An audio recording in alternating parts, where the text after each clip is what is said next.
એક જંગલમાં સિંહ નામનો એક દયાળુ સિંહ રહેતો હતો.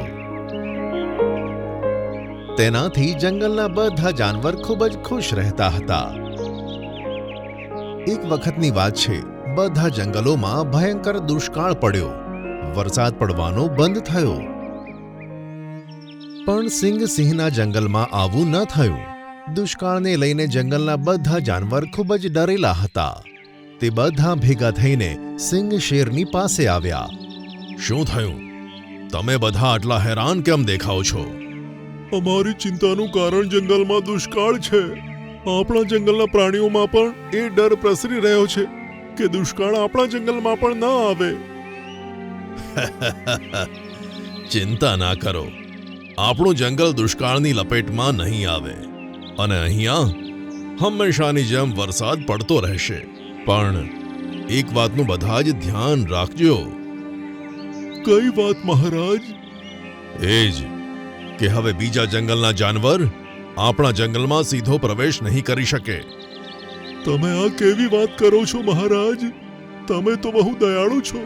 તમે ક્યારેય બીજા જંગલના પ્રાણીઓને આપણા જંગલમાં આવતા રોક્યા નથી. પણ હવે મજબૂરી છે.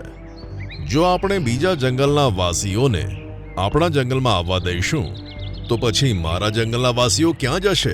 યાદ રાખજો, આ જંગલમાં એવા જ પ્રાણીઓને આવવા દેવામાં આવશે જે નબળા અને ઘરડા હશે.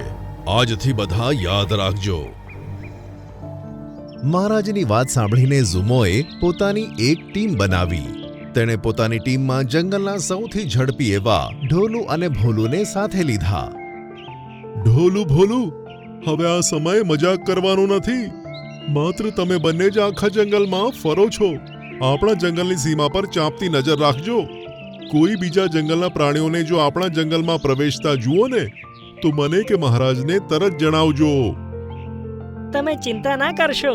આજથી અમે જંગલની સરહદ ઉપર કડી નજર રાખીશું. હા, જો જંગલમાં કોઈ પણ ખોટી રીતે પ્રવેશવા માંગશે તો અમે તમને અથવા રાજાને જણાવીશું. તમારી પાસેથી આ જ અપેક્ષા હતી. જાઓ, હવે કામે લાગી જાઓ. તે દિવસથી ઢોલું અને ભોલું પોતાનું કામ કરવા લાગ્યા. એક દિવસની વાત છે, ઢોલું અને ભોલું જંગલની સરહદ પાસે ધીંગા મસ્તી કરતા હતા.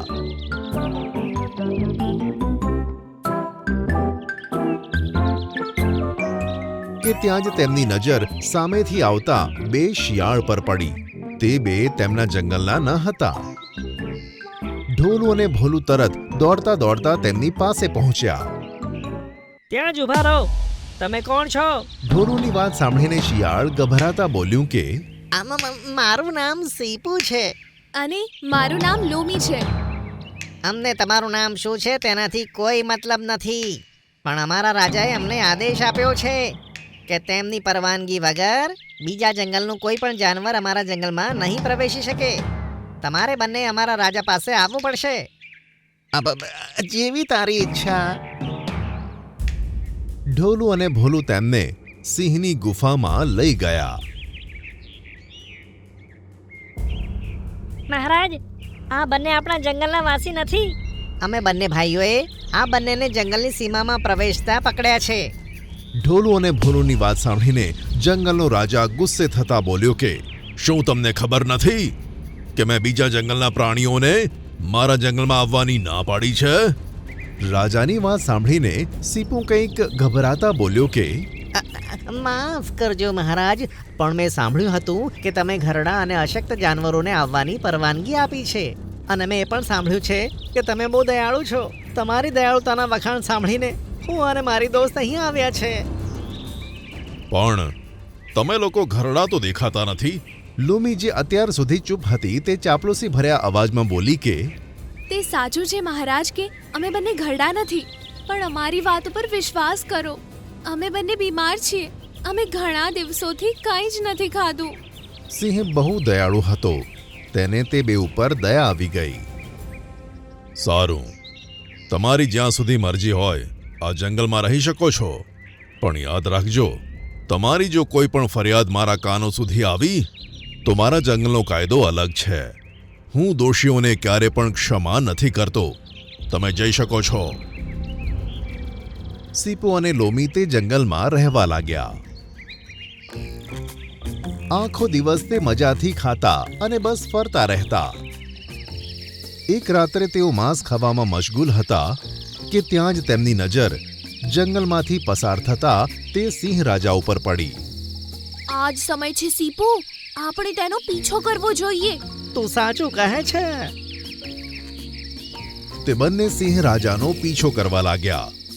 સિંહ રાજા એક જૂની ગુફા આગળ જઈને રોકાઈ ગયો.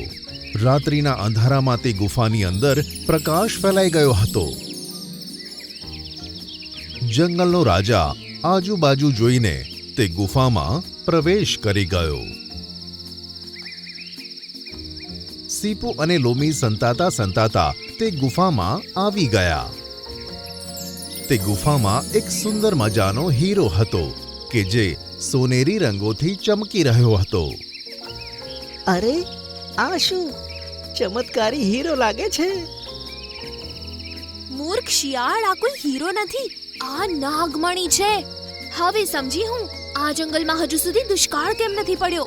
તો તું એવું કહેવા માંગે છે કે આ નાગમણીને કારણે જંગલમાં વર્ષા થાય છે અને આટલી હરિયાળી છે અહીંયા. મૂર્ખ શિયાળ, ખબર નહીં જંગલના રાજાએ તને ગુપ્તચર તરીકે કેમ પસંદ કર્યો. આપણે આ ચમત્કારી મણી ચોરીને આજે જ આપણા જંગલમાં લઈ જવું પડશે. હકીકતમાં સીપો અને લોમી બીજા જંગલના ગુપ્તચર હતા. તેમના જંગલના રાજા એડવર્ડે તેમને આ જંગલમાં થઈ રહેલા વરસાદનું રહસ્ય જાણવા માટે મોકલ્યા હતા કે આખરે આ જંગલમાં દુષ્કાળ કેમ પડતો નથી. અને તે મણીને જોતા જ સમજી ગઈ કે તે મણી ચમત્કારિક છે. લોમી એક ચાલાક શિયાળ હતી. સિંહ રાજા થોડી વાર તે નાગમણીની પાસે બેઠો અને પછી જતો રહ્યો.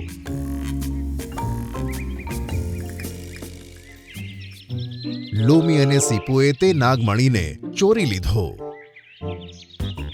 અને જંગલમાંથી રફુચક્કર થઈ ગયા. બીજા દિવસથી જંગલનું વાતાવરણ બદલાવવા લાગ્યું અને થોડા જ દિવસોમાં તે જંગલ પણ દુષ્કાળની ચપેટમાં આવી ગયું. જંગલના બધા જાનવર ગભરાઈ ગયા અને તે જંગલના રાજા સિંહ પાસે આવ્યા. મહારાજ, તમે તો કહેતા હતા આપણા જંગલમાં દુષ્કાળ નહીં પડે, પણ તે તો દુષ્કાળની ચપેટમાં આવી ગયું.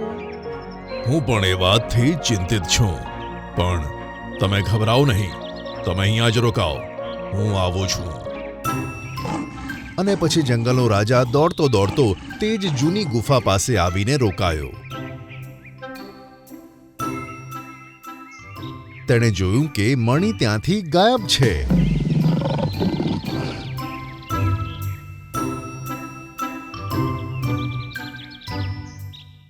મણી ગાયબ થયેલો જોઈને જંગલનો રાજા ઉદાસ થઈને પાછો પોતાની ગુફામાં આવ્યો. આપણા જંગલમાંથી એક ખૂબ જ કિંમતી વસ્તુ ગાયબ થઈ છે, મતલબ ચોરી થઈ છે, જેના વિશે ફક્ત હું જ જાણતો હતો. ચોરી? પણ આપણા જંગલમાં એવી કઈ કિંમતી વસ્તુ હતી મહારાજ જે ચોરી થઈ છે? આ રહસ્યનો ખુલાસો કરો. નાગમણી. વર્ષો પહેલાની વાત છે. મેં એક ઈચ્છાધારી નાગનો જીવ એક મનુષ્યથી બચાવ્યો. તે ઈચ્છાધારી નાગે પ્રસન્ન થઈને તેનો નાગમણી મને ભેટ સ્વરૂપે આપ્યો. તેણે કહ્યું હતું કે જ્યાં સુધી તે નાગમણી આ જંગલમાં મારી દેખરેખમાં રહેશે, મારા જંગલમાં કોઈ જ આપત્તિ નહીં આવે. મેં તે નાગમણીને જૂની ગુફામાં રાખ્યો હતો. તેના વિશે કોઈ જાણતું ન હતું, પણ હવે તે ગાયબ છે. ત્યાં રહેલો ઢોલુનો ભાઈ ભોલું બોલ્યો કે મહારાજ, બીજા જંગલમાંથી આવેલા સીપુ અને લોમી આજ સવારથી ગાયબ છે. ક્યાંક એવું તો નથી કે તે કોઈ બીજા જંગલના ગુપ્તચર હોય અને તે જ નાગમણી ચોરીને લઈ ગયા હોય? રાજા ઉદાસ થઈને બોલ્યો કે તે ઈચ્છાધારી નાગ દર મહિને નાગમણીને જોવા માટે આવે છે. આ વખતે જ્યારે નાગમણી જોવા આવશે ત્યારે હું તેને શું મોઢું બતાવીશ? સિંહ રાજાએ આટલું કહ્યું જ હતું કે ત્યાં તે નાગ સોનેરી કિરણોની સાથે અડધા મનુષ્ય અને અડધા નાગના રૂપમાં ત્યાં પ્રગટ થયો. શું વાત છે જંગલના રાજા? તારી ગુફાની અંદર આટલી ભીડ કેમ છે અને તું આટલો ઉદાસ કેમ છે? સિંહ રાજાએ તેને બધી વાત કહી દીધી. સિંહ રાજાની વાત સાંભળીને ઈચ્છાધારી નાગ હસતા હસતા સિંહ સામે જુએ છે અને કહે છે કે, ચિંતા ના કરો જંગલના રાજા, આમાં તમારો કોઈ વાંક નથી. તે તો તારી દયાળુતાનો પરિચય આપ્યો હતો. મક્કાર તો તે બે છે.